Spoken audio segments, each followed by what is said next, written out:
Hello student, আমি Tapas sir.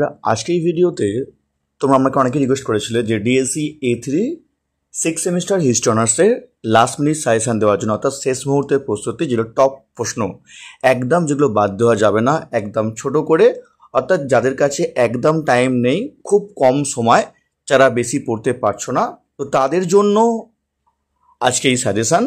তবে তোমাদের বলবো, এগুলো ভালো করে পড়ার পর তোমরা কিন্তু অবশ্যই চেষ্টা করো, তোমরা কিন্তু আমার যে লাস্ট মিনিট সাজেশান তোমরা কিন্তু অন্তত দেখে যেও।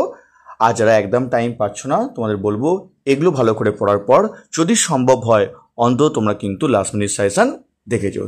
যারা এখনও চ্যানেলটিকে সাবস্ক্রাইব করোনি, অবশ্যই চ্যানেলটিকে সাবস্ক্রাইব করে রেখো এরকম ভিডিও সবার আগে পাওয়ার জন্য।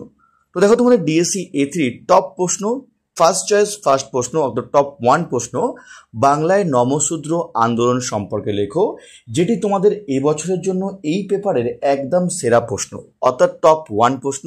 পরীক্ষায় খুব ভালো করে পড়বে, হয় 10 মার্কস না হলে 20 মার্কস, যে কোনো ভাবে তোমাদের পরীক্ষা আসতে হবে প্রশ্নটি। বিশাল বিশাল চান্স তোমাদের কিন্তু এবারের পরীক্ষার জন্য। নেক্সট হচ্ছে বিংশ শতাব্দীর প্রথম দশকে বাংলায় বিপ্লবী জাতীয়তাবাদের উত্থানের কারণসমূহ আলোচনা করো, অথবা আসতে পারে বাংলায় বিপ্লবী আন্দোলন সম্পর্কে আলোচনা করো। ঠিক আছে, কি বললাম? তো দুটির এই যে প্রশ্ন আছে, তো দুটি কিন্তু পরীক্ষায় চান্স আছে। ঠিক আছে, দুটোই 20 মার্কস আসতে পারে, অথবা একটি 10 মার্কস, একটা 20 মার্কস কিন্তু আসতে পারে। তোমরা কিন্তু ভালো করে পড়বে। এটা টপ টু প্রশ্ন, এই জন্য প্রশ্নটা তোমাকে বলবো ভালো করে পড়বে। নেক্সট দেখো, পরের প্রশ্ন টপ 3 প্রশ্ন, শরণার্থী সমস্যা বিষয়ে উল্লেখ করে বাংলার উপর দেশভাগের যে প্রভাব, সেই বাংলার উপর দেশভাগের প্রভাব আলোচনা করো। বিশাল বিশাল ইম্পর্টেন্ট প্রশ্ন, পরীক্ষা কিন্তু বিশাল চান্স তোমাদের প্রশ্নটা, তোমরা কিন্তু ভালো করে তোমার প্রশ্ন তোমরা পড়বে। ঠিক আছে, নেক্সট দেখো, এটা আনকমন প্রশ্ন, পরীক্ষায় বিশাল চান্স তোমাদের, বাংলায় তেভাগা আন্দোলনের উদ্ভব ও বিকাশ দেখো, এটা টপ 4। তো এই 4টি প্রশ্ন তোমাদের 20 মার্কসের জন্য সব থেকে প্রবল, এবং এই 4টির মধ্যে তোমরা কিন্তু দুটো কিন্তু পরীক্ষায় বিশাল বিশাল কিন্তু একটা দুটো আসবেই, কিন্তু বলবো টপ 1 2 3 4 এইভাবেই তোমাদের কিন্তু শেষ মুহূর্তের প্রস্তুতি কিন্তু আমি কোনো প্রশ্ন আমাদের সাজিয়ে দিয়েছি। এবং তোমরা মনে রাখবে, এখানে তোমাদের কিন্তু 20 মার্কসের সঙ্গে অনেক সময় 10 মার্কসের প্রশ্ন আসে। তো হতেই পারে এর মধ্যে শুধুমাত্র 20 মার্কস তোমাদের প্রশ্ন এলো, তোমার 10 মার্কস এলো না। তাই 10 মার্কসের জন্য তোমরা কিন্তু অন্তত দুটি প্রশ্ন ভালো করে করে যাবে। 1930-এর দশকে নেতাজি সুভাষচন্দ্র বসুর জাতীয় কংগ্রেসের সঙ্গে সম্পর্ক সংক্ষেপে মূল্যায়ন করো, অথবা তোমাদের প্রশ্ন আসতে পারে নেতাজি সুভাষচন্দ্র বসু ও আজাদিন ফৌজের বিবরণ দাও। তো ভেরি ভেরি ইম্পর্টেন্ট প্রশ্ন 10 মার্কসের জন্য, এটি তোমাদের 20 মার্কস তোমাকে আসতে পারে। ঠিক আছে, ভালো তোমার করবে। তবে তোমরা বলবো 10 মার্কসের মধ্যে তোমরা বলবো এটা সব থেকে প্রবল ইম্পর্টেন্ট। মুসলিম লীগ গঠনের পূর্বে বিভিন্ন ঘটনা সমালোচনা করো, অথবা প্রশ্ন ঘুরিয়ে আসতে পারে মুসলিম লীগ গঠনের প্রেক্ষাপট আলোচনা করো। তো এই দুটি প্রশ্ন তোমরা কিন্তু 10 মার্কসের জন্য ভালো করে করে যাবে। এগুলো ভালো করে করার পর লাস্ট মিনিট সাইড আমাদের যে প্রশ্ন দেওয়া আছে, বাংলায় বিপ্লবী আন্দোলনে নারীদের অবদান, ওটা তোমরা কিন্তু পারলে একবার দেখেছো। ঠিক আছে, তো এই ছিল তোমাদের ডিএসসি A3 10 মার্কস এবং 20 মার্কসের সাজেশান।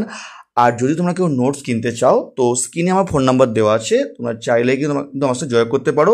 অত্যন্ত কম মূল্যে তোমাকে নোটস সরবরাহ করা হয়ে থাকে, চাইলে তোমরা জয় করতে পারো। আর যারা এখনও চ্যানেলটিকে সাবস্ক্রাইব করোনি, অবশ্যই চ্যানেলটিকে সাবস্ক্রাইব করে রেখো এরকম ভিডিও সবাই পাওয়ার জন্য। আর তোমাদের কিন্তু আগের যে বলো ডিএসসি B3 CC 14 13 শর্ট কোশ্চেনের উত্তর, ঠিক আছে, তোমাদের যে অধ্যায়ভিত্তিক সাজেশান, প্রশ্ন, ইয়ারের প্রশ্ন, সবই তোমাদের কিন্তু করে দেওয়া আছে প্লেলিস্টে। এমনকি তোমাদের কিন্তু অনেক প্রশ্নের উত্তরও আমি তোমাদের দিয়ে দিয়েছি, যারা দেখোনি তোমরা কিন্তু 6 সেমিস্টারে প্লেলিস্টে গিয়ে তোমরা কিন্তু আগের ভিডিও তোমরা কিন্তু দেখে নিতে পারো।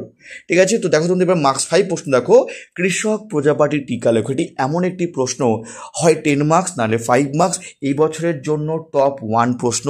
যদি বলো আমাকে বলবো 5 মার্কস বা 10 মার্কস, বলবো তোমাদের টপ 1 প্রশ্ন, বিশাল বিশাল চান্স আছে, এবং 5 মার্কস অথবা 10 মার্কস কিন্তু আসবে। নেক্সট, নোয়াখালী দাঙ্গার টপ 2 প্রশ্ন, যদি নোয়াখালী দাঙ্গা না আসে তাহলে তোমাদের আসতে পারে কলকাতা দাঙ্গাটা। কি বললাম? নেক্সট দেখো, 1935 খ্রিস্টাব্দে ভারত শাসন আইন, এটিও কিন্তু বিশাল ইম্পর্টেন্ট প্রশ্ন, পরীক্ষায় বিশাল চান্স আছে।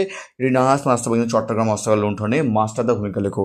তারপর দেখো, স্বদেশী আন্দোলনের গুরুত্ব, আর লাস্ট বঙ্গভঙ্গ প্রগতির উদ্দেশ্য। তো 1 2 3 4 এইভাবেই সাজিয়েছি, এইভাবেই তোমরা করবে। তো এগুলো হচ্ছে তোমাদের সেরা প্রশ্ন, যেগুলো একদমই তোমরা পরীক্ষার জন্য বাদ দিতে পারবে না, যেগুলো তোমরা কিন্তু খুবই ভালো করে তোমাদের কিন্তু পড়তে হবে, একদমই তোমরা কিন্তু বাদ দিতে পারবে না। তো এগুলো তোমরা তোমরা কিন্তু ভালো করে তোমরা পড়বে। এগুলো তোমাদের পরীক্ষার জন্য সব থেকে প্রবল ইম্পর্টেন্ট।